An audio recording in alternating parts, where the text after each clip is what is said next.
안녕하십니까. 독신 임성관입니다. 이번 시간도 이어서 독서지도의 내용 설명해 드릴 텐데 오늘은 사고력에 대한 이야기를 드려보도록 하겠습니다. 자, 사고력의 정의부터 정리를 하자면 사물의 이치를 궁리하여 깨닫는 능력이라고 정리가 되어 있습니다. 궁리한다라고 하는 말이 담겨 있네요. 네, 궁리, 즉 생각을 한다. 이리저리 따져본다. 그러면서 결국 어떤 결과를 도출한다, 깨닫는다 라고 정리를 하면 되겠습니다. 사고력에는 비판적인 사고력과 통합적인 사고력이 있다라고 구분을 지을 수가 있는데, 비판적인 사고력은 도덕적인 기준들이 있죠. 네. 과연 그런 것들에서 시작을 해서 그에 따른 근거가 신뢰를 할 만한 것인지 혹은 문제점은 없는지 이런 것들을 하나하나 따져보는 과정, 평가하는 과정이라고 이야기를 하면 되겠고요. 통합적인 사고력은 내가 알고 있는 지식과 가치관 이런 것들을 총동원해서 문제를 분석하고 해결책을 제시하는 능력이라고 이야기를 하고 있습니다. 그런데 발달 순서를 보게 되면 비판적인 사고력이 먼저, 그리고 통합적인 사고력이 뒤를 이어서 발달을 한다라고 이야기를 하고 있습니다. 그럼 이 가운데에서 비판적인 사고에 대한 방법을 살펴보면 첫 번째로는 사실 판단 검토라고 해서 어떤 정보가 있을 때 이 원천이 어디냐, 과연 이게 맞는 것이냐, 정확한 것이냐, 뭐 등등에 대한 평가를 한다는 게 첫 번째가 되겠고요. 그 다음에 두 번째, 편견은 없느냐, 혹은 오류는 없느냐에 대한 검토를 하는 것이라고 정리가 되어져 있습니다. 즉, 이런 것들을 바탕으로 과연 이 정보가 사실이냐, 그렇지 않느냐. 특히 요즘에는 가짜뉴스가 많다라는 이야기를 하죠. 따라서 방금 이야기 드렸던 사실 판단 검토가 필수적이다. 그렇지 않으면 나 또한 잘못된 정보에 현혹될 수 있다. 그리고 나아가서는 그것을 퍼뜨릴 수 있다. 라고 이야기를 할 만큼 상당히 중요한 측면이 되겠습니다. 그 다음 두 번째로는 도덕 원리에 대한 검토가 나와 있는데, 즉 여기에는 역할 교환 검사라는 게 있습니다. 흔히 우리가 도덕에 대한 이야기를 하게 되면 전래동화를 떠올려 볼 수 있는데, 왜냐하면 그 동화 속에는 반드시 선과 악에 대한 대비, 그런 인물들이 등장을 하지 않습니까? 그랬을 때 과연 누가 선이고 누가 악이고 또한 왜 선이고 왜 악인지에 대한 것들을 구분을 지어보지 않습니까? 그 다음 나아가서는 사실 전래동화는 옛날 이야기잖아요. 그렇다면 그 말인즉슨 선과 악에 대한 기준이 과거, 그 시대의 상의 반영일 거 아니겠습니까? 그랬을 때 그 인물들을 지금 시대로 끌고 와서 과연 지금 시대에도 그들이 똑같이 선인인지 악인인지 혹은 달라질 부분은 없는지 이런 것들을 보는 것도 매우 중요하겠습니다. 예를 들어서 흥부와 놀부 이야기를 떠올려 보시게 되면 흥부는 착한 사람으로 묘사가 되죠. 우리는 그렇게 이해를 했고, 반면 놀부는 욕심이 많은 악인으로 보통은 평가를 하게 됐는데 지금 시대에서는 그렇게 바라보지만은 않잖아요. 그러니까 예를 들면 흥부는 능력이 없는 사람, 그리고 계획이 없는 사람. 왜냐하면 그렇게 능력이 없으면 자녀를 좀 덜 낳든가 뭐 등등, 그런데 무턱대고 낳아놓고 정작 가장의 역할은 못한다 라는 비난을 하기도 하지 않습니까? 반면 놀부는 개인주의적이긴 하지만 어쨌든 본인 스스로 경영을 잘해서 부자가 된 사람이지 않느냐 라는 관점도 지금 시대에는 있습니다.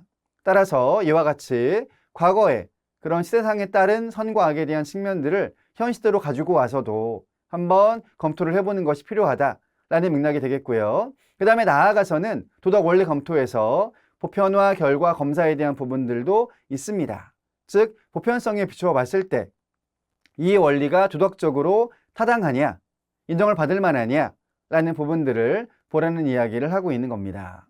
그 다음 이어서 통합적인 사고의 발달에 대한 측면인데 역시 두 개의 시대로 구분을 지었습니다.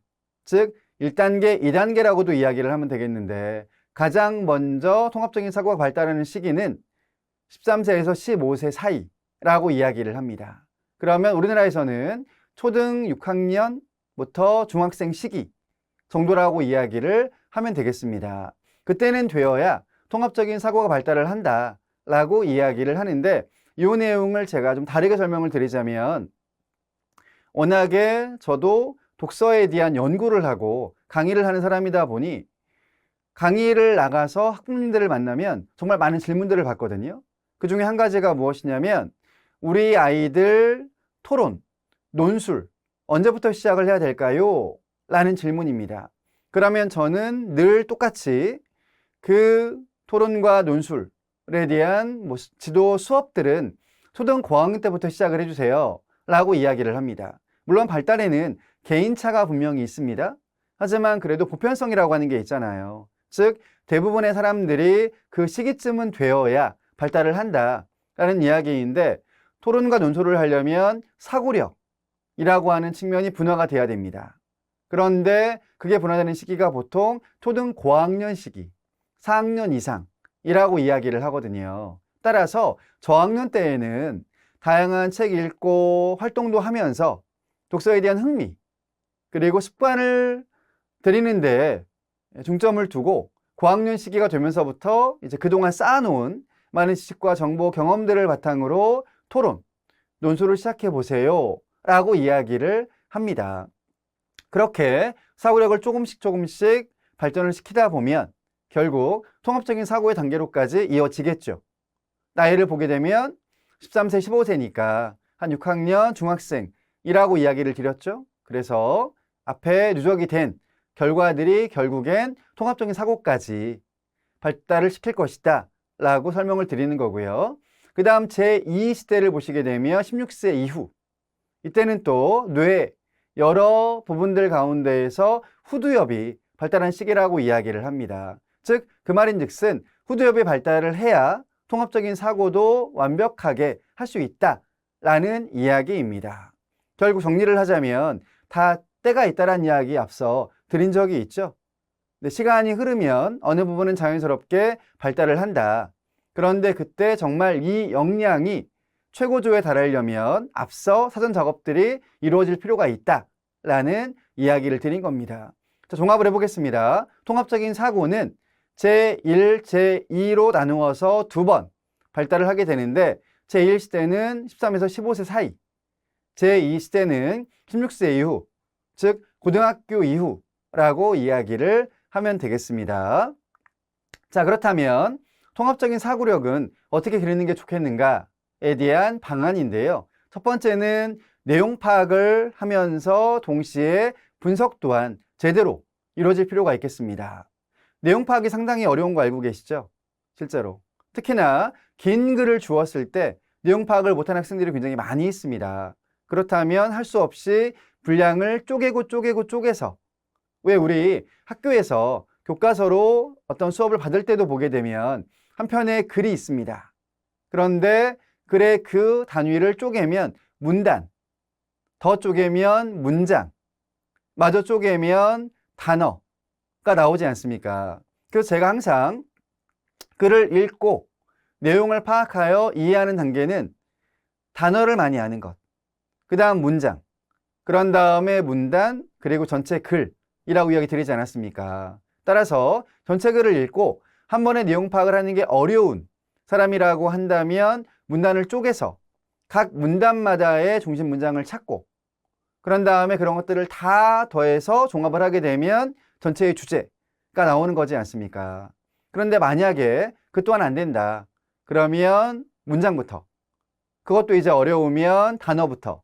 근데 사실은 단어를 많이 알아야 문장을 읽을 때 어려운 부분이 없으니 바로 이해가 될 테고, 또 이제 그게 쌓이면 문단, 나아가서 글이 되는 거기 때문에 사실 모든 글을 읽고 내용을 파악하는 그 시작이자 가장 중요한 부분은 단어, 어휘라고 이야기를 할 수가 있습니다. 그러니 제가 매번 어휘 중요합니다. 공부하세요. 사전 찾기 시키세요. 라고 이야기를 하는 거죠. 그 다음 두 번째는 연관짓기라고 나와 있는데, 역시 앞서 스키마 이야기를 드렸습니다. 즉 스키마는 한 사람이 갖고 있는 지식의 총합, 경험의 총체라고 이야기를 할 수가 있는데, 그런 것들을 다 불러와서 연관을 지어보는 거죠. 그런 다음에 사고를 통한 결과를 내는 것, 그게 곧 통합적인 사고력. 뭐 이를테면 우리 사회에서 보통 쓰는 말로 바꿔서 이야기를 드리면 이것저것 다 갖다가 붙여보는 거죠.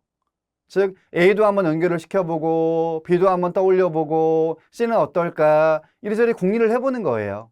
그런 다음에 도출한 결과라고 이야기를 하면 되겠고요. 그 다음 마지막으로는 결국 정리를 어떻게 했느냐, 그리고 표현을 또 어떻게 하느냐라는 부분입니다. 왜냐하면 한 사람의 사고에 대한 측면들은 표현을 통해서 드러나는 거 아니겠습니까? 그래서 아무리 많은 좋은 생각들을 했어도 그것을 잘 정리하고 표현을 하지 못한다면 결과가 좋지 않을 겁니다. 실제로. 그러므로 정리와 표현까지도 상당히 중요한 능력이라고 이야기를 할 수가 있고, 그 결과로 사고력도 판가름이 난다. 즉 사고력이 높은지 낮은지, 혹은 뭐 창의적인지 그렇지 않은지, 통합적인지 그렇지 않은지, 이런 것들이 판가름이 난다라고 이야기를 할 수가 있겠습니다. 그러므로 종합을 하자면 우선 내용 파악과 분석에 대한 훈련 연습 시킬 필요가 있겠고요. 그 다음 연관짓기, 그 다음 나아가서는 정리와 표현 방안까지도 모색을 해서 각자의 창의적이며 비판적이며 통합적인 사고를 제대로 드러낼 수 있게끔 하는 그런 방안 모색과 그 다음 실천이 중요하겠다라고 이야기를 드릴 수가 있겠습니다. 자, 이번 시간은 여기까지입니다. 구독, 좋아요, 알림 신청 감사합니다.